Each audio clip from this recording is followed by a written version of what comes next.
сенің өтірікті асырайтатын доссың. Ана ресторанның хозяйын жақсы танимын ғой. Алдында барып 200 000 долларға сатшы деймін ғой, сатпайды ғой. Ой. Енді білмей тұрмын, завод па, бірдеңе салып тастаған келіп отырған ше. Ана біздің елу емес па? Иә, біздің маршрут қой, брат. Кеттік онда. Кеше Қазақстан мен Литва ойнаған кезде мен айттым ғой, балдардың бәрі қоймайды, Литва ұтады.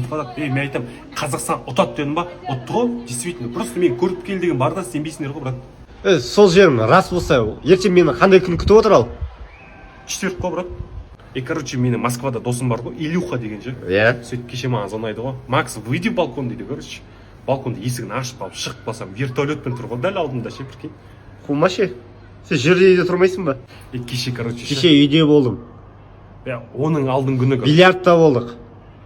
Бір ай бұрын, брат. Сен вахтада болдың бір ай бұрын. Get up.